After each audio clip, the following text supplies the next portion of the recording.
The front door was unlocked. That was the first thing Noelle noticed when she got home from work that Tuesday evening. Terrence always locked the door. Always. Even when he was inside. He had this thing about it, had been that way for all 8 years of their marriage. He would check the lock twice, sometimes 3 times before bed. So when Noelle turned the knob and it just opened, something cold settled in her chest. She stepped inside. The living room was empty. Not messy, not rearranged. Empty. The couch was gone. The coffee table, the floor lamp, the bookshelf she had spent 3 weekends sanding and refinishing herself. The rug her mother had given them as a wedding gift. All of it. Gone. Noelle stood in the doorway for a long time. She set her bag down on the hardwood floor because there was nowhere else to put it. The sound of it hitting the floor echoed through the hollow room. She walked slowly through the house, room by room, and it was the same everywhere. The dining room, bare walls, bare floor. The kitchen. Every dish, every pot, every utensil taken from the cabinets, even the spice rack. He had taken the spice rack. The bedroom was the worst. The bed frame, the mattress, the nightstands. Her jewelry box was gone. The closet was half empty, his side cleaned out. But he had left her clothes hanging there, untouched, like a cruel courtesy, as if to say, I took everything that mattered to me, and you were not on that list. On the kitchen counter, stuck to the bare granite with a piece of tape, was a yellow sticky note in Terrence's handwriting. It read, "The lawyer will be in touch." 5 words. 8 years of marriage. 5 words. Noelle peeled the note off the counter and held it between her fingers. She read it 3 times. Then she folded it in half and put it in her coat pocket. She did not cry. She would not give this empty house the satisfaction of hearing her break. She walked to the garage. The garage had been Terrence's domain.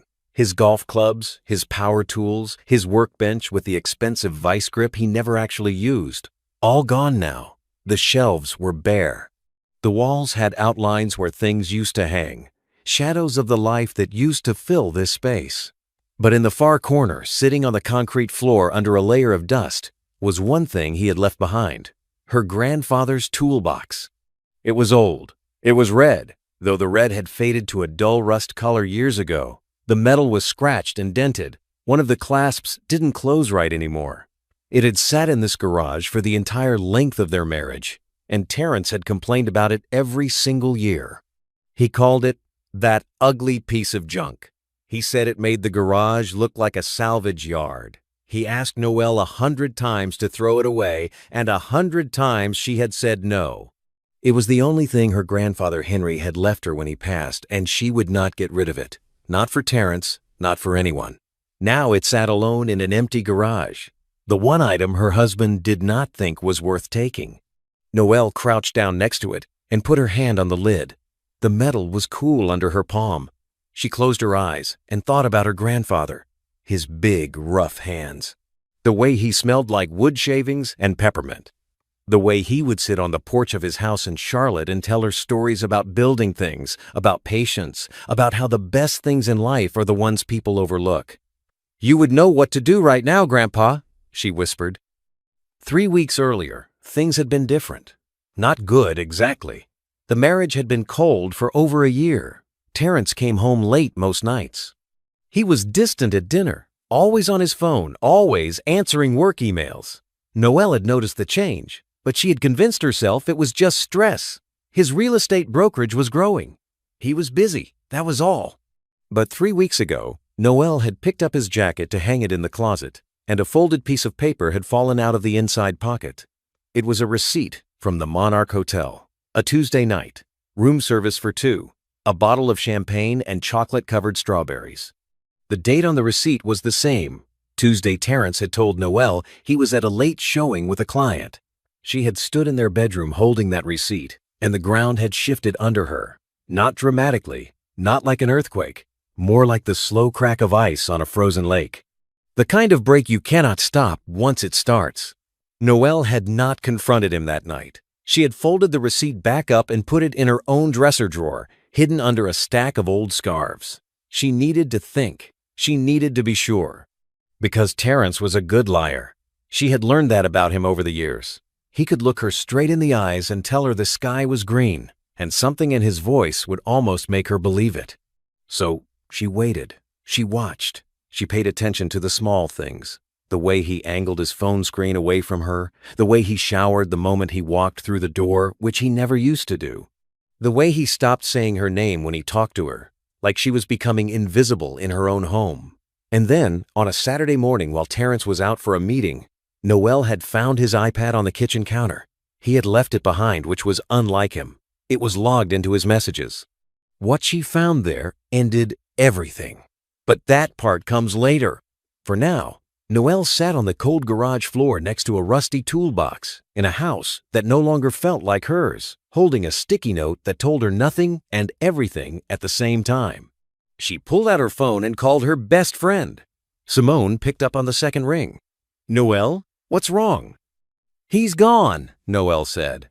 Her voice was steady, but just barely. "He took everything, Simone. The furniture, the dishes, the bed. He took the bed." Silence on the other end. Then Simone's voice, low and serious. "I'm on my way. Do not move." Noel hung up and looked around the empty garage one more time. The toolbox sat at her feet, dull, rusted, forgotten. She didn't know it yet. She had no way of knowing. But that ugly red box, the one thing her husband had not wanted, the one thing he had laughed at and mocked and tried to throw away for 8 years, was about to change her entire life. For now, she just sat there, alone in the quiet, and waited for her friend. 3 weeks before the house was emptied, Noel had sat on the edge of their bed with Terrence's iPad in her lap, and she had read every single message. There were hundreds of them, going back 2 years. 2 full years of texts between her husband and a woman named Brielle Lawson. The messages started off professional enough. Brielle worked as a receptionist at Terrence's real estate brokerage. The early texts were about office schedules, client callbacks, meeting reminders. But somewhere around 18 months ago, the tone had shifted. Pet names crept in, inside jokes. Then came the photos. Noel did not look at all of the photos. She looked at enough of them to understand what they were. Then she closed the gallery and sat very still for a long time. What hurt the most was not the images. It was the conversations around them. The way Terrence talked to this woman. He was playful, attentive. He asked about her day. He sent her morning messages that said, "Thinking about you." He made plans, not just for hotel rooms, but for weekends away, concerts, dinners, at restaurants Noel had never been to. He had not sent Noel a message like that in years. She couldn't remember the last time he had asked about her day and actually listened to the answer. She found a thread from 3 months ago where Brielle had asked Terrence about his wife. "Does she suspect anything?" Brielle had written. Terrence's response, "She has no idea. She's too busy with her little decorating projects to notice." Her little decorating projects. That was how he described her work. Noel had a degree in interior design. She had spent the last 6 years building a freelance business from scratch, taking on residential clients, working weekends and late nights to bring in enough money to contribute to the household while Terrence used most of his commissions to fund his own lifestyle. And to him, it was little decorating projects. Noel had closed the iPad, placed it back on the counter exactly where she found it, and gone to the bathroom to wash her face with cold water. She looked at herself in the mirror for a long time. Her deep brown skin, her high cheekbones, the small scar on her chin from a bicycle accident when she was 9. She was beautiful.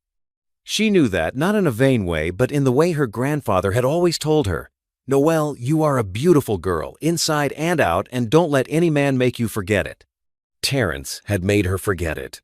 Not all at once. Slowly, year by year. A comment here about her hair. A sigh when she got dressed up for a dinner. A lack of compliments that eventually became a lack of acknowledgement altogether. She had started to believe the silence meant she was not worth noticing. But standing in that bathroom, looking at her own face, she remembered who she was before him. When Terrence came home that Saturday afternoon, whistling, smelling like cologne that was too fresh for a morning meeting, Noel was sitting at the kitchen table. The iPad was beside her.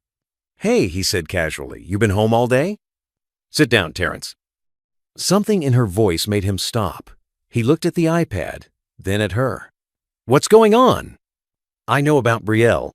The silence that followed was the loudest thing Noelle had ever heard. It filled the entire kitchen. Terrence's face went through about 5 different expressions in 3 seconds. Shock, denial, calculation, anger, and then something that almost looked like relief. "I don't know what you're talking about," he said, but his voice had lost its confidence. "I read the messages, Terrence. 2 years of them. I saw the photos. I saw the hotel plans, the dinner reservations, the weekends you told me you were at conferences." He sat down slowly, not across from her, but at the far end of the table, like he needed distance. "Look, Noelle. Do not lie to me. That's the one thing you can do for me right now. Do not sit in this kitchen and lie to my face." Another silence. He rubbed his hands together, looked down at the table, then back up at her. "Fine," he said. "Yes, it happened. But you need to understand, things between us haven't been right for a long time. You know that." "So that's your reason." "I'm just saying, it's not black and white. We stopped connecting. You were always working, always in your own world with your design stuff. I tried to talk to you about it." Noelle stared at him. "When? When did you try to talk to me about it?" He opened his mouth, then closed it, because they both knew the answer. He had never tried. He had just found someone else. "Brielle makes me feel alive," he said quietly, like this was supposed to be an explanation that would make sense. "She's exciting. She pays attention. She's 28, Terrence. She works at your front desk." "That's not what this is about." "You're right. What this is about is that you have been lying to me every single day for 2 years. You looked me in the eyes, morning after morning, and you lied." Terrence leaned back in his chair and crossed his arms. And then he said the thing that burned the deepest. "Maybe if you had put as much effort into this marriage as you put into rearranging furniture for strangers, we wouldn't be here." Noelle stood up from the table. She picked up the iPad and placed it gently in front of him. "I want a divorce," she said. "Noelle, come on. Let's not be dramatic about this. I want a divorce, and I want you to move out. This is my house too." "Then I'll leave." "Oh, now you want to leave? After everything I've done for this family?" She almost responded to that. Almost. The words were right there, lined up and ready. All the nights she had cooked dinner alone. All the holidays he had cut short. All the school reunions and family events she had attended by herself because he was working late. All the time she had made excuses for him to her friends, to her mother, to herself. But she did not say any of it, because she realized in that moment that Terrence was not someone who could hear the truth. He had built a version of reality where he was the good guy, and nothing she said would crack it. So she turned and walked out of the kitchen, took her phone into the bedroom, and called Simone. "He admitted it," Noelle said. 2 years, Simone, 2 years. "I'm so sorry, Noelle. I need a lawyer." Simone gave her Patricia Okafor's number that same night. Patricia was a family law attorney Simone's cousin had used 2 years ago. She was known for being thorough, honest, and impossible to intimidate. Noelle called Patricia on Monday morning and told her everything. "I'll need copies of those messages," Patricia said. "Screenshots, timestamps, anything you can get." "Do you have access to financial records?" "Some. He keeps a lot of things separate." "That's going to be a problem. Men like Terrence always have something tucked away where they think no one can see it. We'll find it." What Patricia did not say, and what Noelle would learn the hard way, was that finding hidden money meant nothing if you couldn't prove it in court. And Terrence, for all his faults, was very good at hiding things. That night, Noelle slept in the guest room. Terrence slept in the master bedroom like nothing had happened. She could hear him on the phone through the wall, his voice low and muffled, and she knew exactly who he was talking to.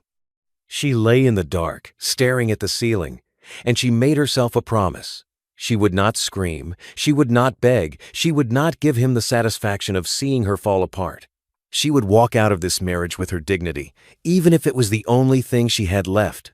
The divorce moved fast and ugly. Within a week of Noelle's confrontation, Terrence had hired an attorney named Lance Greer, a man known around the county courthouse for being loud, aggressive, and fond of turning simple divorces into courtroom theater. Lance Greer did not care about fairness. He cared about winning. Patricia Okafor was the opposite. She was calm, precise, and she never raised her voice. She read every document twice. She asked questions that seemed small but always led somewhere important. And she told Noelle the truth, even when the truth was hard. "Here's where we stand," Patricia said during their second meeting. They were in Patricia's office downtown, a clean, no-nonsense space with floor-to-ceiling bookshelves and a single plant on the windowsill. "Terrence's income on paper is significantly higher than yours. His W-2 from the brokerage shows a base salary plus commissions. Your freelance income varies year to year, and the last 2 years were not your strongest." "Because I was holding the household together while he was running around with Brielle," Noelle said quietly. "I understand, but the court looks at numbers, not context. We'll push for a fair split, but I want you to be prepared. He's going to fight for the house." "Let him have it." Patricia looked at her across the desk. "Are you sure? That house has equity. It's worth fighting for." "I do not want to spend the next year in a courtroom arguing over a house that smells like his cologne. I want this to be done." Patricia nodded slowly. "I respect that, but I need you to understand something. Terrence is not going to play fair. He's already moved some of his commission income into an account we can't easily trace. I've requested financial disclosure, but Lance Greer is dragging his feet. They're stalling. Can we make them comply?" "We can push, and we will. But it takes time, and every day they stall is a day they have to move things around." The court proceedings played out over 3 months. 3 months of paperwork, filings, motions, and 2 appearances before a judge who seemed perpetually tired. Terrence showed up to every court date in expensive suits with Lance Greer at his side, looking relaxed and confident. He played the role of a reasonable man being forced through an unfortunate process. He told the judge that he and Noelle had simply grown apart. He expressed his deep respect for her. He even managed to look sad at the right moments. Noelle sat across the aisle in the green blouse her mother had sent her from North Carolina, the one with the small gold buttons. She wore it like a kind of quiet strength. She did not perform for the judge.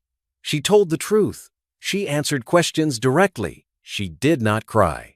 When it came to the property split, Terrence's attorney argued that the house was primarily funded by Terrence's income, that the mortgage was in his name, and that Noelle's financial contribution to the household was inconsistent. They presented spreadsheets. They presented bank statements. They made it look like Noelle had been a passenger in the marriage, financially speaking. Patricia pushed back. She showed the judge records of Noelle's design income being deposited into their joint account. She showed grocery receipts, utility payments, and evidence that Noelle had funded most of the household's daily expenses, while Terrence's commissions went into his personal accounts. But the judge, a man named Judge Fenton who had seen thousands of divorces, looked at the bottom line. Terrence earned more. The house was in Terrence's name. The mortgage was in Terrence's name. The ruling came down on a Thursday afternoon. Terrence got the house. He got the newer car, a black SUV that Noelle had never liked anyway. He got the majority of the savings, though Patricia managed to secure a settlement payment for Noelle that was, in Patricia's words, not nothing, but not what you deserve. Noelle got her personal belongings, her clothing, a smaller settlement check, and whatever items she claimed as hers from the household. "What about the toolbox?" Patricia asked during the final property review. Terrence's attorney actually laughed. "The toolbox? That rusty thing in the garage? My client has no interest in it. She can have it." It was entered into the record. Noelle Carter would receive 1 red metal toolbox, described as antique, of no significant value, among her personal effects. Terrence signed the papers with a pen that clicked too loudly in the quiet courtroom. He did not look at Noelle when he signed. He looked at Lance Greer, who gave him a small, satisfied nod. Noelle signed next. Her hand was steady. Outside the courthouse, Patricia walked Noelle to her car, which was the older of their 2 vehicles, a sedan that Terrence had grudgingly let her keep. "I know this doesn't feel like a win," Patricia said. "It doesn't. But you're free. And that is worth more than anything in that house." Noelle thanked her, got in her car, and drove to the house one last time to collect her things. Terrence was not there. He had gone somewhere with Brielle, probably celebrating. The house was half-packed already, boxes with his name on them, new furniture catalogs on the counter. He was already redecorating, erasing her from the space before she had even finished moving out. Simone met her at the house with her pickup truck. Together, they loaded up Noelle's clothes, a few boxes of personal items, some framed photos of her grandfather, and the toolbox. The toolbox was heavy. It always had been. Noelle and Simone each took one end and carried it to the truck bed. "What's even in this thing?" Simone asked, wiping her hands on her jeans. "Grandpa's old tools. Hand planes, chisels, some wrenches. He was a carpenter and a machinist. He kept everything. It weighs a ton. It's solid metal. They made things to last back then." Simone looked at the toolbox in the truck bed, then at the house, then back at Noelle. "You deserve better than this, Noelle. You know that, right?" "I know." They drove away from the house without looking back. In the rearview mirror, Noelle saw the garage door closing slowly, automatic on its timer. The house sat behind her, getting smaller. She had spent 8 years in that house. 8 years of cooking, cleaning, decorating, fixing, compromising, apologizing, and pretending. Now it was Terrence's, all of it. The house, the yard, the mortgage payments, the leaky faucet in the upstairs bathroom that he had never bothered to fix. All his. In the back of Simone's truck, the rusty toolbox rattled quietly over every bump in the road. Its weight shifted. Its old metal groaned. And somewhere inside it, beneath a false bottom that no one had touched in over a decade, there were things waiting to be found. But Noelle did not know that yet. All she knew was that everything she owned in the world now fit inside one truck. "Where to?" Simone asked. "Anywhere but here," Noelle said. Simone reached over and squeezed her hand. Then she turned up the radio and drove. The apartment was on the 3rd floor of a building that smelled like cleaning solution and old carpet. It had 1 bedroom, a bathroom with a shower that took 4 minutes to get hot, a kitchen the size of a hallway, and a living room with 1 window that looked out onto the parking lot. The rent was $1,100 a month. It was what Noelle could afford. Simone helped her carry boxes up the narrow staircase. They made 6 trips. On the last trip, they brought up the toolbox together, and Simone nearly dropped her end on the 2nd floor landing. "I swear this thing has bricks inside it," Simone said, catching her breath. They set the toolbox in the corner of the living room next to the wall. There was no furniture to put it on, no shelf or table, just the corner. The apartment came unfurnished. Noelle had a sleeping bag, a pillow, and a suitcase of clothes. Simone stood in the middle of the empty living room with her hands on her hips. "This is temporary," she said. "You hear me? Temporary." "I know." "I mean it, Noelle. This is not your life. This is just where you're standing right now. You're going to get through this." Noelle nodded, but the truth was, standing in that apartment with bare walls and bare floors, she did not feel like someone who was going to get through anything. She felt hollow. Simone left around 9 that night after they ate takeout sitting on the floor. She hugged Noelle at the door and told her to call any time, day or night. Then Noelle was alone. The first week was the hardest. She went to work each morning, meeting with her freelance clients, putting together design boards, sourcing fabrics and paint colors. She was good at this. She had always been good at this, but her heart was not in it. She moved through the days like she was watching herself from outside her own body. At night, in the apartment, it was worse. The quiet was the kind that presses against your ears. No sounds of Terrence watching television in the other room. No footsteps, no keys jingling in the door. Just her own breathing and the hum of the refrigerator. She did not call Terrence. She did not check his social media. Simone had made her promise. "Block him on everything," Simone had said. "I mean it. Every platform, every app. You do not need to see what he's doing." Noelle had blocked him. But some nights, lying in her sleeping bag on the floor, she still wondered. Not because she wanted him back. She knew she did not want him back. But because her brain kept replaying the 8 years, searching for the moment things went wrong, searching for the things she could have done differently. She knew this was a trap. She knew it was not productive. Patricia had told her, "You did not cause this. Do not spend your energy trying to figure out what you could have changed. He made his choices." But knowing something and feeling something are 2 different things. By the 2nd week, Noelle had bought a cheap futon, a small kitchen table, and 2 folding chairs. She hung 1 photo on the wall, a picture of her grandfather standing in front of his workshop in Charlotte. wearing his canvas apron, smiling his wide, gap-toothed smile. It was the only decoration in the entire apartment. One Thursday evening, after a particularly long day of client meetings that led nowhere, Noelle came home and sat on the futon and stared at the toolbox. It had been sitting in that corner since she moved in. She hadn't opened it, hadn't touched it. It just sat there, the same way it had sat in Terrence's garage for 8 years, ignored and underestimated. She got up and walked over to it. The clasps were stiff. The left one had always stuck. She pressed it with her thumb the way her grandfather had taught her, at an angle, and it popped open. The lid creaked as she lifted it. Inside, the top tray was arranged the way it had always been.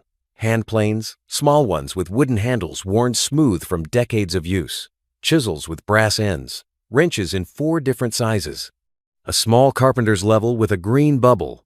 Everything was old, everything was heavy, and everything smelled like metal and wood oil. Noelle picked up one of the hand planes and turned it over in her hands. She remembered sitting on a stool in her grandfather's workshop, watching him run a plane along a piece of oak, the thin curls of wood rolling off the blade. She was maybe 7 years old. He let her try, guiding her hands, telling her to go slow and let the tool do the work. "The tool knows what it's doing, Noelle," he used to say. "You just have to hold on and trust it." She placed the hand plane back and lifted the top tray out. Beneath it was the lower tray, a deeper section that held larger tools, hammers, a hand drill, a set of socket wrenches, and a folding ruler. She reached in and adjusted the hammers, and that's when she felt it. The bottom of the tray moved. Not much, just a slight shift, like it was resting on something instead of being fixed in place. She pressed down on it, and it gave a tiny bit. She lifted the tray out entirely and set it on the floor. Then she looked down into the main body of the toolbox. The bottom looked normal. Metal, painted red underneath, same as the exterior. But when she pressed on the far left side, the right side lifted up, just a fraction of an inch. It was a false bottom. Noelle's heart began to beat faster. She worked her fingers along the edge until she found a small notch, just wide enough for a fingertip. She pulled, and the false bottom panel came up. Underneath, there was a space about 3 inches deep that ran the entire length of the toolbox. And in that space, wrapped in old cloth and leather, were things she had never seen before.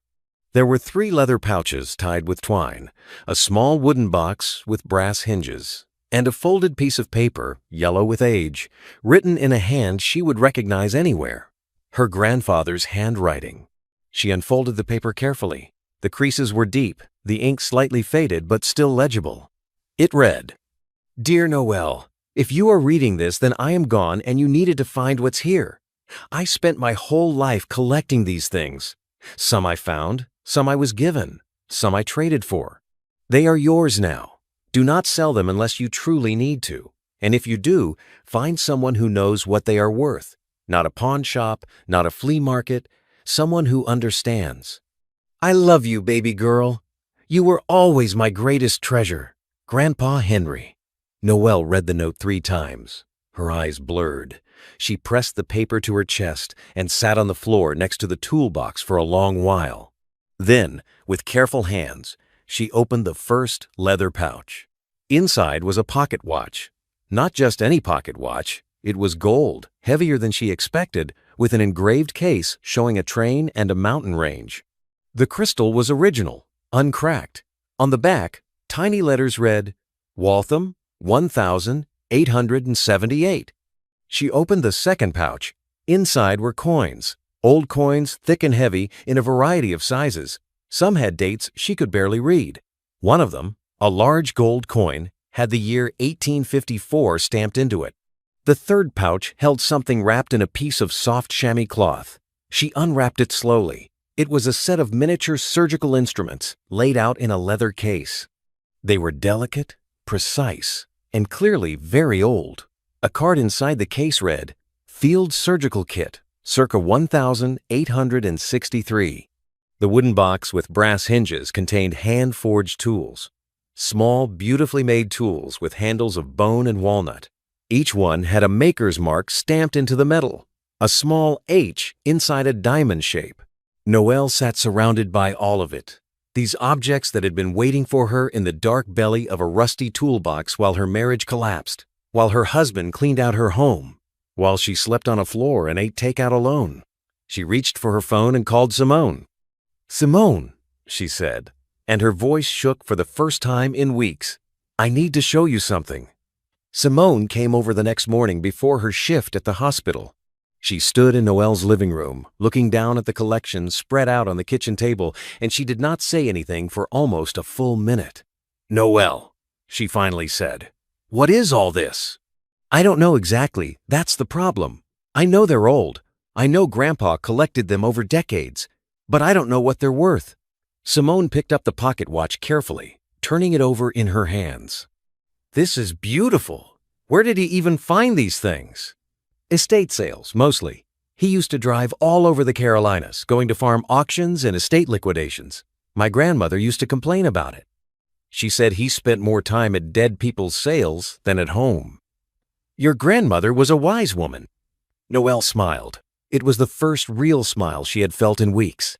"I need to get these appraised," Noelle said. "But I don't know who to call. Grandpa's note said not a pawn shop, not a flea market. Someone who understands." Simone thought for a moment. "My uncle used to collect coins. He took his stuff to a guy down on Mercer Avenue, an antiques dealer. Old man, been in business forever. Let me get you the name." By that afternoon, Noelle had the name Mr. Roland Whitfield. He operated out of a narrow shop called Whitfield Rare Antiques and Estate Appraisals, tucked between a dry cleaner and a Thai restaurant on the east side of the city.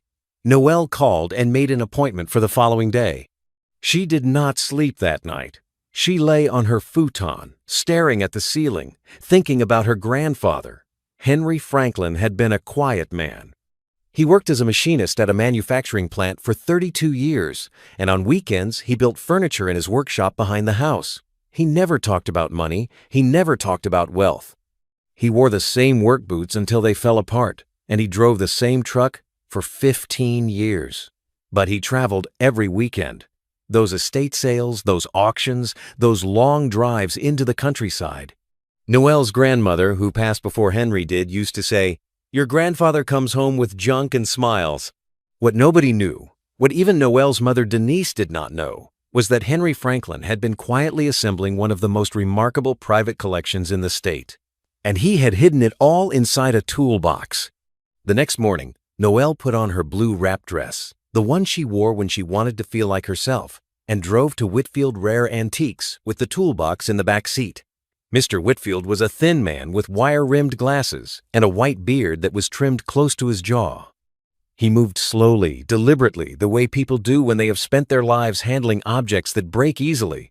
His shop was crowded but organized. Glass cases held jewelry, silverware, and small figurines. The walls displayed framed maps and old photographs. "Mrs. Carter?" he said when she walked in. "Yes. Thank you for seeing me on short notice. Please, bring it in." Noelle carried the toolbox to the long wooden counter at the back of the shop. She set it down and opened it, removing the top tray and the lower tray to reveal the false bottom. Then she laid out the leather pouches, the wooden box, and her grandfather's note. Mr. Whitfield put on a pair of cotton gloves. He picked up the pocket watch first. Within 5 seconds, his expression changed. The polite, professional calm was replaced by something sharper. He brought the watch close to his face, turning it slowly, examining the engravings, the crystal, the movement visible through the back case. "Where did you get this?" he asked. "My grandfather. He collected things his entire life. These were hidden in the toolbox." Mr. Whitfield set the watch down carefully and picked up the coins. He examined each one individually, using a jeweler's loupe. His hands were steady, but Noelle noticed a slight tension in his shoulders, the kind of tension a person shows when they are trying very hard to stay calm.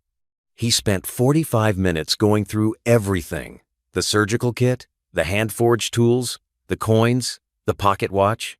He made notes on a pad of paper, jotting down dates, maker's marks, and condition assessments.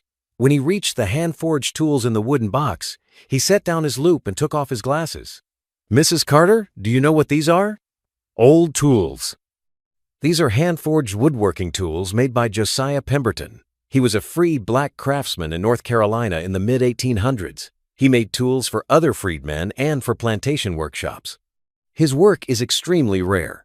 There are maybe 12 known Pemberton pieces in existence. You have 4. Noelle felt the room tilt slightly. The pocket watch is in 1,878 Waltham Railroad grade in near mint condition. The coins include an 1,854 Liberty Head Double Eagle that, if it grades the way I think it will, is worth a substantial amount on its own. The surgical kit is a Civil War-era field set, and based on the markings, it was likely used by a Union Army surgeon. He paused. "Mrs. Carter, I've been in this business for 37 years. I've appraised estates worth millions, but I have never seen a private collection like this assembled by one person. Your grandfather had an extraordinary eye." "How much?" Noelle asked. Her voice came out quieter than she intended. Mr. Whitfield looked at his notes. Then he looked at Noelle over the top of his glasses. "A conservative estimate, and I mean conservative, accounting for current auction values and the condition of these pieces. The total value of this collection is approximately $4.2 million. The number hung in the air between them. Noelle did not gasp. She did not scream. She sat down on the wooden stool next to the counter and placed both hands flat on the surface to steady herself. She stared at the toolbox, the rusty, dented, faded red box that Terence had mocked every year of their marriage. The one thing he hadn't wanted. $4.2 million. "I would recommend, Mr. Whitfield continued gently, "that you secure these items in a bonded storage facility immediately. I can provide referrals, and when you're ready to discuss options, whether that's selling individual pieces at auction, selling the collection as a whole, or insuring it for private display, I can connect you with the right people." "I need to think," Noelle said.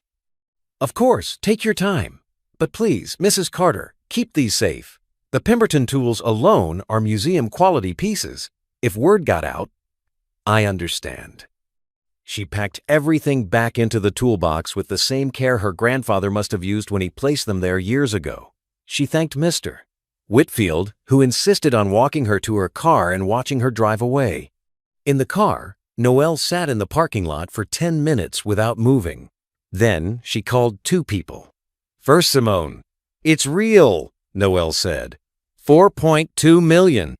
Simone was silent for so long that Noelle thought the call had dropped. "Say that again?" Simone whispered. $4.2 million. The watch, the coins, the tools, all of it. My grandfather was sitting on a fortune, and he hid it in a toolbox. "Noelle." "I know. That man, your grandfather, was something else. He really was." The second call was to Patricia Okafor. "Patricia, it's Noelle. I need to meet with you as soon as possible. Something has changed." Patricia's voice was immediately alert. "Changed how?" "I found something in the toolbox. My grandfather left me a collection of antiques worth over $4 million. The line was quiet for a moment. Then Patricia spoke in her calm, measured tone. "Do not tell anyone else. Do not post anything online. Do not contact Terence. Come to my office tomorrow morning at 8. We need to talk about how to protect this." "Already planned on it." "Noelle, this is good news, but we need to handle it carefully. The divorce is finalized, but there are windows where an ex-spouse can try to challenge a settlement if new assets come to light. We need to make sure every single piece of this is airtight. Terence signed it away. He didn't want the toolbox. It's on the record." "I know, and that works in our favor. But let me review everything. I want this locked down so tight that not even Lance Greer can touch it." That night, Noelle sat on her futon with the toolbox at her feet and her grandfather's note in her hands. She read it one more time. "I love you, baby girl. You were always my greatest treasure." She folded the note carefully and placed it back inside the toolbox. Then she closed the lid, pressed the stiff clasp until it clicked, and went to sleep. For the first time in months, she slept through the entire night. Patricia Okafor's office at 8 in the morning had the feeling of a place where serious things happened. The blinds were half open, letting in pale blue daylight. A pot of coffee sat on the side table. Patricia was already at her desk, 2 folders open in front of her, reading glasses on, pen in hand. Noelle sat down across from her, wearing her maroon blazer and a pair of pressed black slacks. She had the appraiser's written estimate in an envelope. She slid it across the desk. Patricia read it slowly, twice, then set it down. $4.2 million, Patricia said, not as a question but as a statement. She let the number sit. Here's what we need to talk about. Patricia continued. The divorce decree is signed and filed. In the property settlement, the toolbox was listed as a personal item of yours, described as, and I'm quoting from the document, one antique metal toolbox, no significant monetary value. Terrence's attorney did not contest it. Terrence himself waived any claim to it in writing. So he can't come after it. Legally, no. The division is final. Personal property was allocated. He accepted the terms. But I've seen ex-spouses try creative arguments when this kind of money surfaces. They claim fraud, hidden assets, misrepresentation. The claims almost never succeed when the asset was clearly disclosed and waived, but they can be costly and stressful to fight. So what do I do? You stay quiet. For now, for at least the next 6 months, you tell no one about this outside of myself and whoever you've already told. Simone knows. Simone is fine. Anyone else? No. Good. Keep it that way. I'm going to have a colleague in asset protection review the divorce settlement language. If we need to file any supplementary documentation to reinforce your claim, we'll do it preemptively. I also want you to open a trust, not a personal account, a trust. It provides a layer of protection and keeps the assets separate from anything that could be contested. Noelle listened carefully and took notes on a small pad she had brought with her. Now, Patricia said, leaning back in her chair, what do you want to do with the money? Noelle had been thinking about this since the moment she left Mr. Whitfield's shop. I don't want to sell everything at once. Mr. Whitfield said the Pemberton tools are museum pieces. I want to keep those, at least for now. Maybe loan them to a museum eventually. My grandfather would have liked that. Patricia nodded. The rest, the watch, the coins, the surgical kit, I'll sell through a reputable auction house when the time is right. Mr. Whitfield said he can advise on timing. In the meantime, I want to use some of the settlement money I already have, plus a small portion from a private sale of one of the coins, to start my business properly. What kind of business? I'm an interior designer. I've been freelancing for 6 years, taking whatever work I can get. Small jobs, residential rooms, home staging for real estate agents. But I've always wanted to open my own firm. A real studio with employees, commercial clients, the kind of projects that change how spaces feel for hundreds of people. Patricia studied her for a moment. You've thought about this. I've had a lot of empty nights in a small apartment. Thinking is about the only thing I could afford. Good. Thinking is free, and it pays well later. Over the next 2 weeks, Noelle put the plan in motion. She worked with a financial advisor Patricia recommended, a woman named Helen Cross, who specialized in sudden wealth management. Helen helped Noelle set up the trust, diversify a portion of the funds into investments, and create a budget for the business launch. The most important thing, Helen told her, is to not change your visible lifestyle overnight. Live within your freelance income for now. Let the business grow organically. When you start showing profit from the firm, then you adjust your spending accordingly. It looks natural. It attracts no attention. Noelle followed the plan with precision. She did not buy a new car. She did not move out of the small apartment, not yet. She continued taking freelance clients during the day. But in the evenings and on weekends, she was building something. She found commercial space on Birch Street, a 900 square foot storefront with tall windows and original hardwood floors. It had been empty for months, and the landlord gave her a fair lease. She hired a contractor to repaint the interior, white walls, clean lines, exactly the aesthetic she wanted for her studio. She ordered furniture, drafting tables, sample shelves, a client meeting area with a round table, and 4 blue upholstered chairs. She named the firm Franklin Design Co. after her grandfather. Simone came by during the build-out, bringing sandwiches and coffee. She stood in the middle of the unfinished studio, looking around with wide eyes. You're really doing this, Simone said. I'm really doing it. Noelle, I'm so proud of you I could burst. Please don't. I just had the floors refinished. Simone laughed. And Noelle laughed too, and it felt good. It felt like a sound she had been missing for months. Noelle put out a quiet announcement on her professional network page.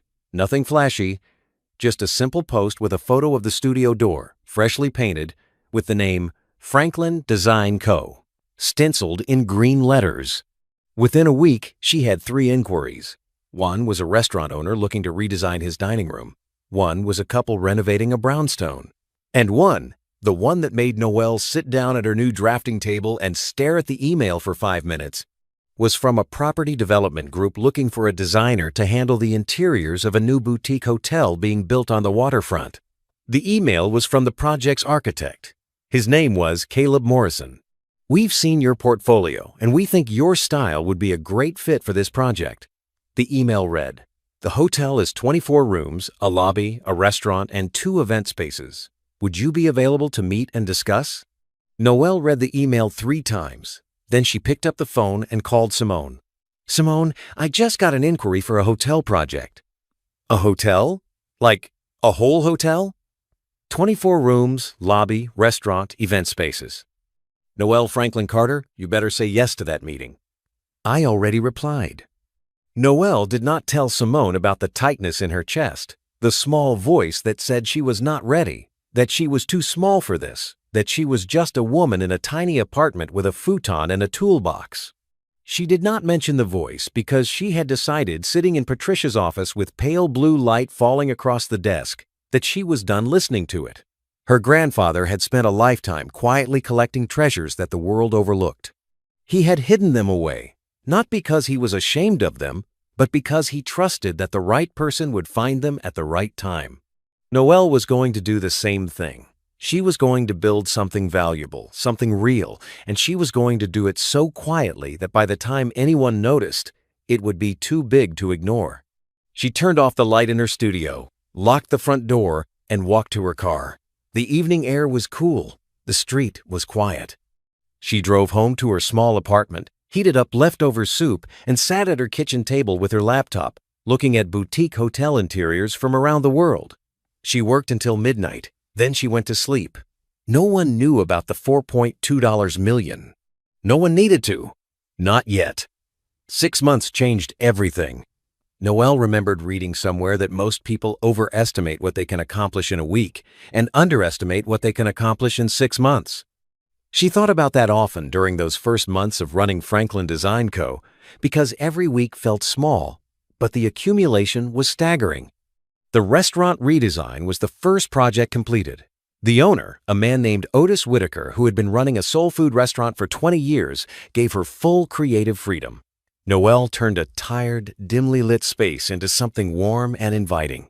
New upholstery in deep greens and blues, custom light fixtures, a reclaimed wood accent wall sourced from a barn in Virginia. Otis cried when he saw it. He literally stood in the middle of his own restaurant and cried. "This is what I always wanted it to look like," he told her. "I just didn't have the words for it." That project led to 2 more referrals, then 3 more. Franklin Design Co. was not just growing, it was gaining a reputation. But the hotel project was the one that changed the scale of everything. Noelle met Caleb Morrison for the first time at a coffee shop near the construction site. He suggested coffee instead of a formal office meeting, which she appreciated. It felt less intimidating. Caleb was tall, with deep brown skin, close-cropped hair, and a quiet confidence that did not announce itself. He wore a blue button-down, sleeves rolled to the elbows, and when he shook Noelle's hand, his grip was firm but not aggressive. He looked her in the eyes when he spoke, and he listened when she talked. Actually listened, the kind of listening where the other person is not just waiting for their turn to speak. "I found your portfolio through a colleague," he said. "The brownstone renovation you did on Alden Street. It was the best residential interior work I've seen in this city in years." "Thank you. That was a passion project." "It shows. That's what we want for this hotel, not cookie-cutter design, something with personality, something that makes people feel like the building has a soul." They talked for 2 hours, about the hotel, about design philosophy, about the neighborhood and what it needed. Caleb had designed the building's exterior with references to the area's maritime history. Noelle proposed interiors that complemented that without being theme park obvious. textured fabrics that recalled sailcloth, color palettes drawn from the ocean and the sky, not a literal blue and white scheme, but subtle nods. Local art in every room, commissioned from artists in the surrounding community. Caleb leaned back in his chair and smiled, the first full smile she'd seen from him. "You understand what we're trying to do," he said. "I understand what this building wants to be. It just needs someone to bring it out." The contract was signed 2 weeks later. It was the largest project Noelle had ever taken on, and it required her to expand the team. She hired Janine Pryor, a 26-year-old design school graduate who had applied to the firm with a handwritten cover letter and a portfolio full of clever, resourceful solutions for small spaces. "I grew up in a 2-bedroom apartment with 4 siblings." Janine told Noelle during the interview, "I learned that design isn't about having a big space. It's about making any space feel like it belongs to you." Noelle hired her on the spot. With Janine and another assistant, a logistics coordinator named Ruben Flores, Franklin Design Co. moved from a one-woman operation to a real team. They worked long hours in the Birch Street studio, spreading fabric samples across the drafting tables, debating furniture placement, making mood boards that covered the entire back wall. In the middle of all of this, Noelle bought the townhouse. It was on Prospect Lane, in a neighborhood she used to drive through on her way to client meetings, always admiring the tree-lined streets and the brick facades. The townhouse had 3 bedrooms, a small garden in the back, original crown molding, and a view of the park from the second-floor balcony. It needed work, which was fine. Noelle knew exactly what to do with it. She paid cash. The money came from the trust, carefully structured so that the purchase was clean and untraceable to anything that could raise questions. Helen Cross handled the details. The first thing Noelle put in the new townhouse, before the furniture, before the curtains, before anything else, was the toolbox. She placed it on the living room shelf where the light from the front window fell across its surface every morning. Moving day was a Saturday. Simone came with her truck again, and this time there was more to move. Noelle had accumulated things over the past 6 months. The futon, which she donated, a real bed, kitchen supplies, books, work materials. "From a sleeping bag on the floor to a townhouse on Prospect Lane," Simone said, standing in the new kitchen. "In 6 months."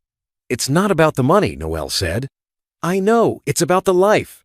It's about building something that's mine, something nobody can take." Simone looked at her best friend, standing in her new kitchen in a red sweater and jeans, and she saw something she hadn't seen in a long time. Not happiness exactly, but something close. Steadiness. Purpose. The look of a person who knows where they're going. The hotel project consumed most of Noelle's working hours for the next 3 months. She and Caleb met twice a week, sometimes at the site, sometimes at her studio, to review progress.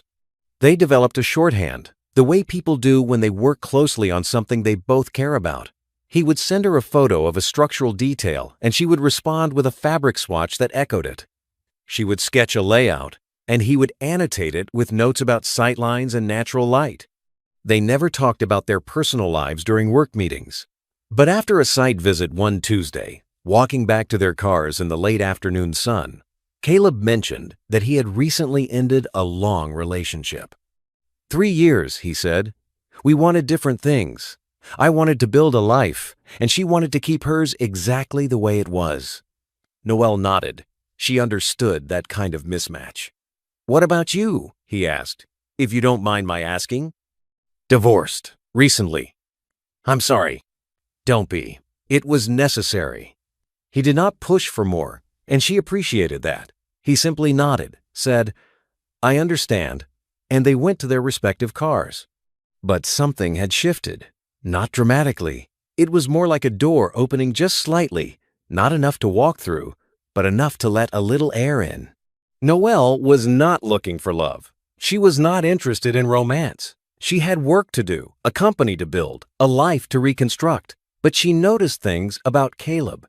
The way he treated the construction workers with the same respect he showed clients. The way he carried a worn copy of a poetry collection in his messenger bag. The way he brought coffee for the whole team when he visited the studio, always remembering that Janine liked hers with oat milk. She noticed these things and filed them away.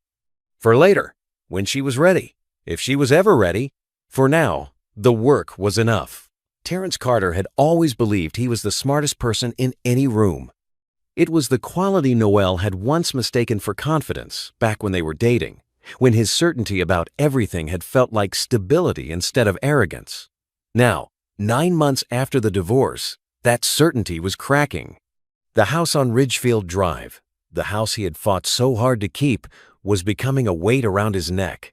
The mortgage was $3,200 a month, property taxes, maintenance. The leaky faucet in the upstairs bathroom that had been dripping since before the divorce, the one he had always told Noelle he would fix and never did, had turned into a bigger problem: water damage in the wall. A plumber's estimate that made his eyes water. And then there was Brielle. When their relationship started, Brielle Lawson had been exciting. She was young, she laughed at his jokes, and she made him feel like the most interesting man alive. For 2 years, while he was still married, the affair had been fueled by secrecy and adrenaline. Hotels, weekend getaways, expensive dinners that he hid from Noelle under business expenses. But once Brielle moved into the Ridgefield house, the dynamic changed. The secrecy was gone. The adrenaline faded.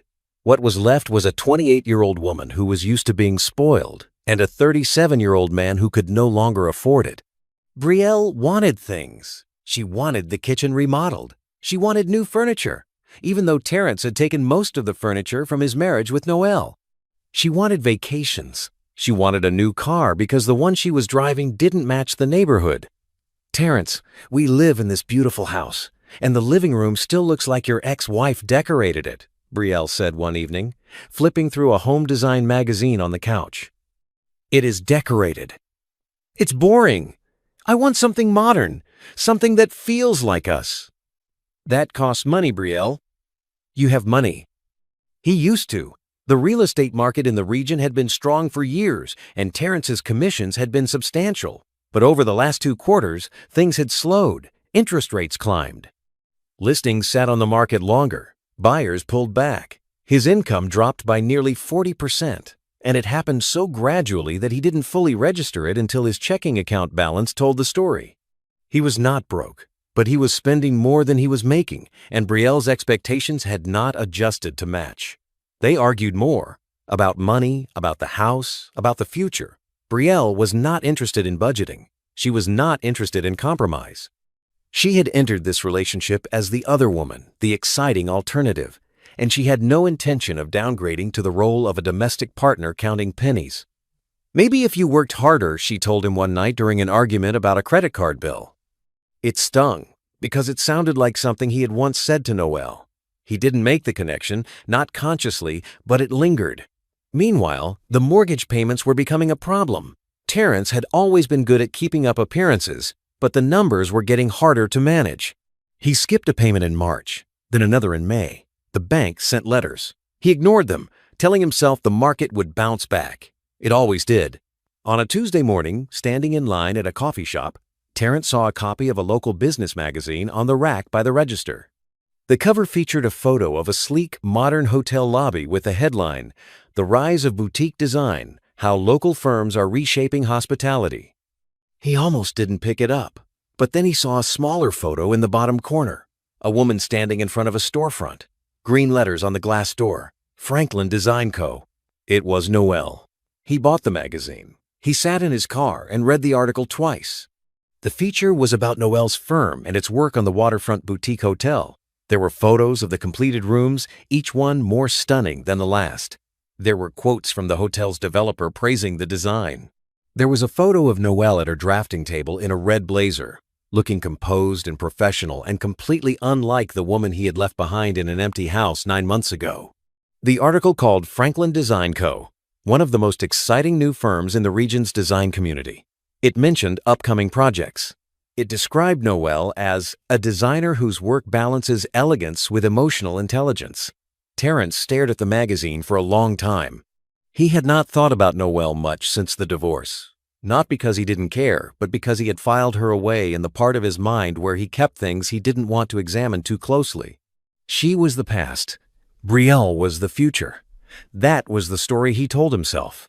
But looking at this magazine, at the photo of Noelle thriving, building something real, glowing with a kind of confidence he had never seen in her during their marriage, Something bitter rose in his throat. He picked up his phone and called her number. It rang 4 times, then went to voicemail. "Noelle, it's Terrence. I saw the magazine article.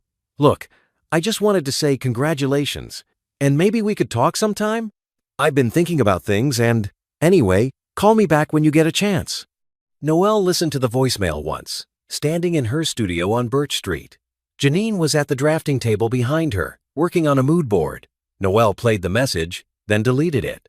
She did not call back. Terrence waited 3 days. Then he called again. Voicemail again. He left another message, this one shorter. "Hey, it's me, just checking in. Hope you're doing well." No response. He tried texting. "Saw the article. Really impressed. Can we catch up?" Read. No reply. The silence from Noelle was more devastating than any argument could have been. Arguments, at least, meant the other person still cared enough to fight. Silence meant she had moved on so completely that he no longer occupied any space in her life. Terrence set the phone down on his kitchen counter, the same counter where Noelle had once cooked dinner every night, and he looked around the house. Brielle had put new curtains in the living room. They were white and sheer and too thin for the windows. The kitchen still had the tile backsplash Noelle had installed herself 2 summers ago. The wall in the hallway still had the hook where her grandfather's photo used to hang. She had left traces everywhere, small ones, the kind of traces that only mattered if you knew where to look.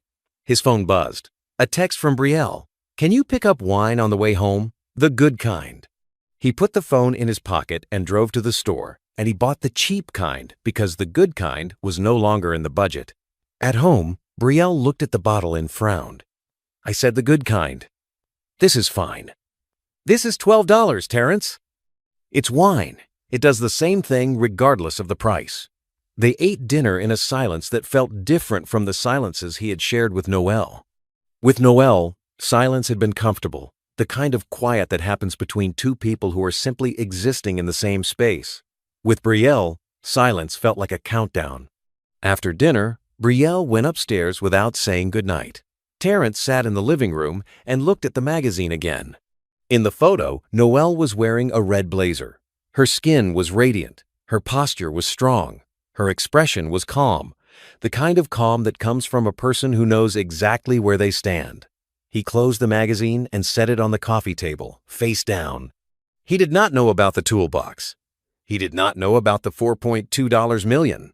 He did not know that the woman he had called his wife for 8 years, the woman whose little decorating projects he had mocked, was now sitting on a fortune that had been hidden inside the one thing he had refused to take. He would find out soon enough. 1 year after the divorce, Franklin Design Co. won the Regional Interior Design Award for the Boutique Hotel project. The ceremony was held at the Whitcomb Center downtown, a venue Noelle had actually visited once as a guest years ago when Terrence dragged her to a real estate industry gala. She remembered feeling invisible that night, standing in a corner in a dress Terrence hadn't commented on, watching him work the room while she held a glass of sparkling water and waited to go home. Now she stood at the podium in a green silk dress with gold earrings that caught the stage lights. The room held 200 people, and they were all looking at her. "Thank you," she said. Her voice was clear and even. "This award belongs to the entire Franklin design team. Janine Pryor, who brought more creativity to this project than I could have asked for. Ruben Flores, who somehow kept us on schedule despite my tendency to change my mind about textiles at the last possible moment." Quiet laughter from the audience. But I want to talk about the name of the firm for a moment. Franklin Design Co. is named after my grandfather, Henry Franklin. He was a machinist and a craftsman in Charlotte, North Carolina. He spent his life building things with his hands. Beautiful things, practical things, things that lasted. He taught me that good work speaks for itself, that you don't need to announce your value to the world. You just need to do the work, and the right people will notice. She paused. My grandfather left me something when he passed, something I didn't fully understand the value of until very recently. He left me a toolbox, a rusty, dented, old red toolbox that he had carried around for decades. Everyone who saw it thought it was junk, but inside that toolbox was a lifetime of quiet brilliance. Rare antiques, hand-forged tools, pieces of history that he had collected one by one over the course of his entire life. The room was still. I learned something from that toolbox. I learned that the things other people overlook are sometimes the most valuable things in the room. I learned that just because something looks ordinary on the outside doesn't mean it's ordinary on the inside. And I learned that the people who love you the most sometimes leave you gifts that take time to understand. She lifted the award, a crystal piece etched with the firm's name. "This is for you, Grandpa. Everything I build because you taught me how."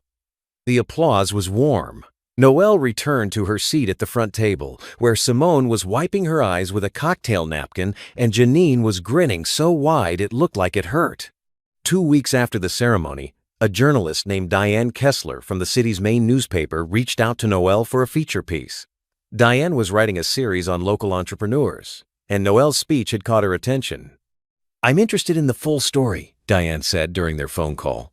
"The toolbox, the grandfather, how you started the firm. There's something powerful there." Noelle considered it carefully. She talked to Patricia first. "The divorce has been final for over a year," Patricia said. "The asset division is settled and cannot be reopened. The toolbox was explicitly allocated to you in the decree. There is no legal risk in going public." "What about Terrence?" "What about him? He has no claim.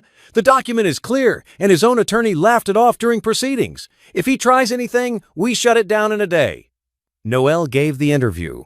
The article ran on a Sunday, front page of the lifestyle section. The headline read, "The Rusty Toolbox: How One Woman's Inheritance Became a $4.2 million Discovery and a Design Empire." The piece told the story well.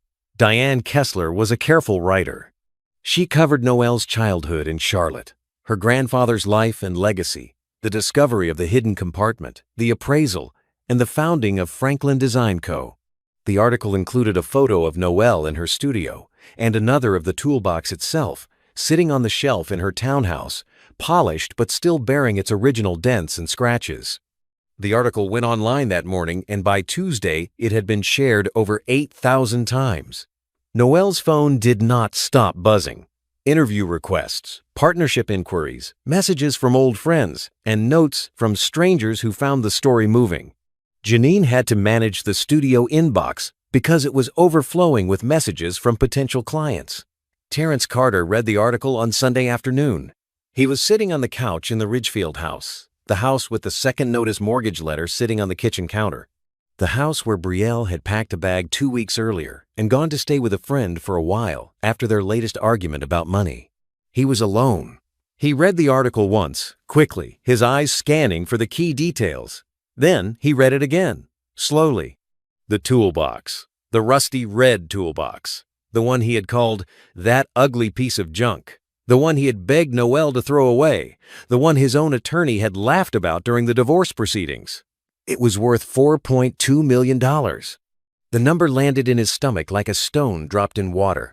He felt the impact spread outward, rippling through every memory, every conversation, every moment he had mocked that box and the woman who refused to let it go. He picked up his phone and called Lance Greer. "Lance, I just read something. My ex-wife's toolbox, the one we left out of the settlement because it was worthless. It's worth $4 million. We need to reopen the settlement." Lance Greer was quiet for a moment. Then he sighed. "Terrence, we went over the personal property allocation line by line. The toolbox was listed. You waived any claim to it. I have the signed document. But I didn't know it was worth $4 million. That has to be fraud. She hid the value." She didn't know the value either. The article says she discovered the hidden compartment after the divorce was finalized. There's no fraud if the value was unknown to both parties at the time of the agreement. But, Terrence, listen to me. The item was her personal inheritance from before the marriage. It was classified as her separate property. You explicitly declined it. Even if you hadn't, it would be an uphill battle. Premarital inheritance is one of the hardest things to claim in a divorce settlement. You have no case. There has to be something. Anything. There isn't. I'm sorry, but this is not something I can help you with. If you want a second opinion, I can refer you to someone, but I'm telling you, any attorney worth their license will say the same thing.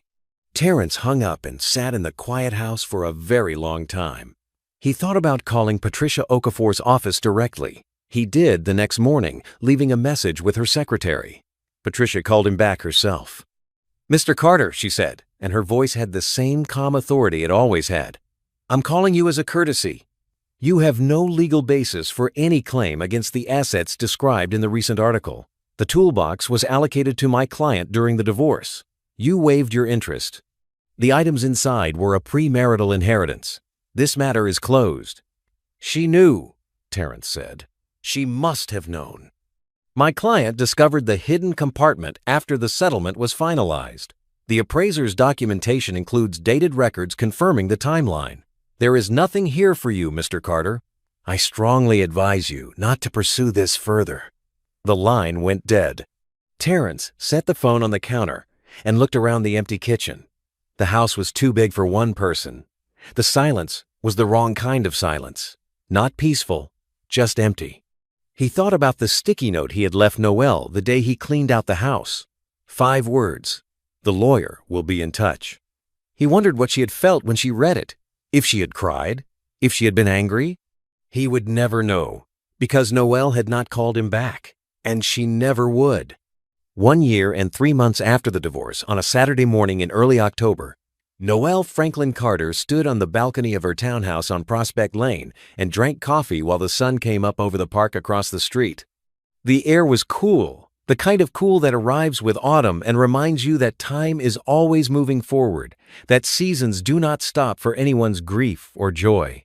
The trees in the park were beginning to turn, yellows and oranges pressing through the green. A man jogged along the path with a golden retriever that kept stopping to investigate squirrels. Noelle wore a blue cotton robe and slippers. Her hair was wrapped in a silk scarf. She held her coffee with both hands and watched the morning settle into its rhythm. Inside the townhouse, the living room was everything she had designed it to be. Clean lines, thoughtful colors, pieces she had chosen herself.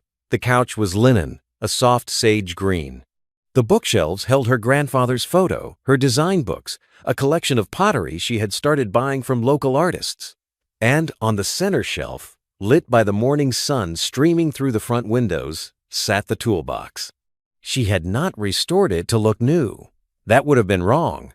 She had cleaned it carefully, removed the surface rust, and sealed the metal to stop further deterioration. But the dents were still there. The scratched paint was still there. The clasp that never closed right was still there. These were part of its story.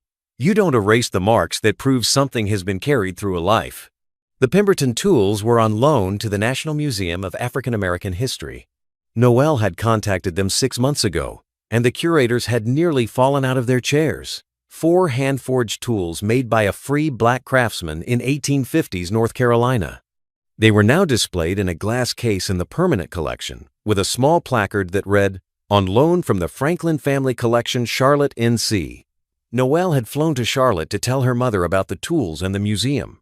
Denise Franklin, who had spent years rolling her eyes at her father's junk collecting, had sat in her kitchen and stared at the museum's acceptance letter for 10 minutes. "Mama, are you okay?" Noelle had asked. "Your grandfather was always smarter than all of us," Denise said. "Every single one of us." The rest of the collection, the pocket watch, the coins, the surgical kit, had been sold through a respected auction house in New York.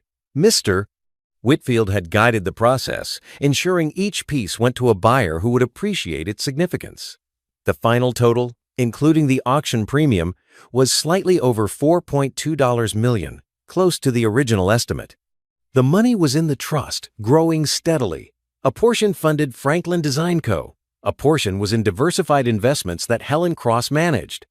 And a portion had been set aside for the Henry Franklin Scholarship Fund, which Noelle had launched 3 months ago to support young people pursuing careers in craftsmanship, woodworking, and trades. The first scholarship recipient was a 19-year-old from Durham named Tasha Redmond, who was studying furniture design at a technical college.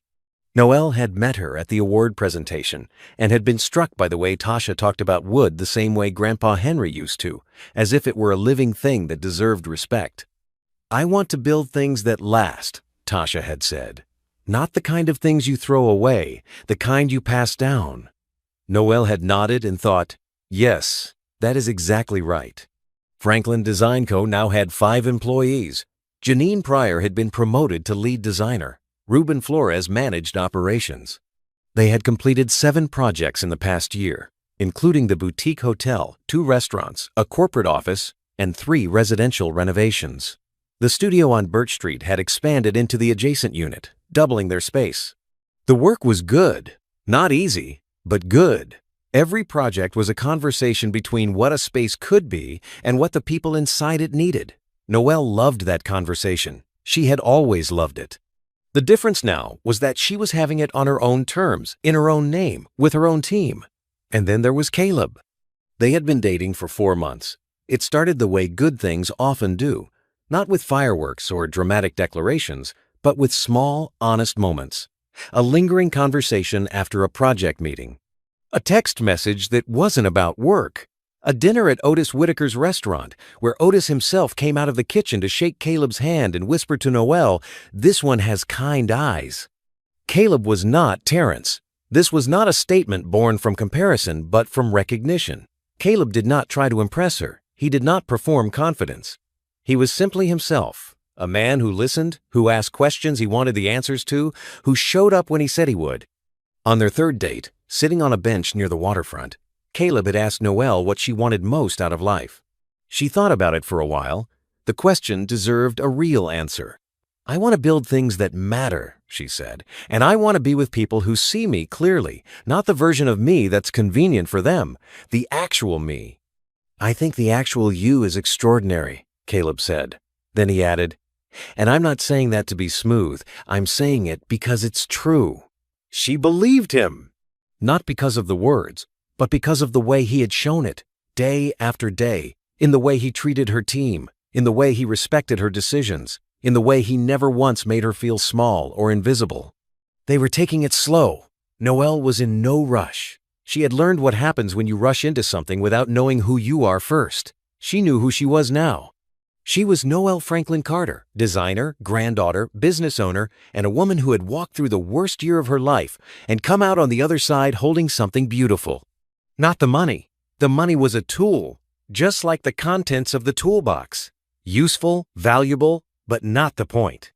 The point was this. She was standing on her own balcony, in her own home, drinking coffee she made in her own kitchen, looking out at a morning that belonged entirely to her. No one had given her this. She had built it, piece by piece, the same way her grandfather had built his collection, the same way he had built furniture in his workshop, slowly, carefully, with intention. Her phone buzzed on the kitchen counter. She walked inside and picked it up. A text from Simone. "Breakfast? I'm craving that place on 7th. A text from Janine. "New client inquiry. Big one. Details in your inbox." A text from Caleb. "Good morning.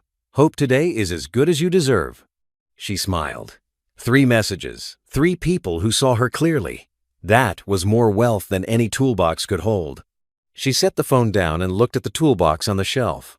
The morning light moved across its surface, catching the old red paint, the dents, the scratches, the imperfect clasp. It was not beautiful in the way most people understood beauty. It was beautiful in the way things are when they have survived. Noelle put on her coat, a bright red one that Simone said made her look like a woman who owned the city, and headed for the door. She had breakfast to eat, clients to meet, and a life to continue building. The toolbox stayed on the shelf, catching the light, patient, steady, full of history and worth, just like her.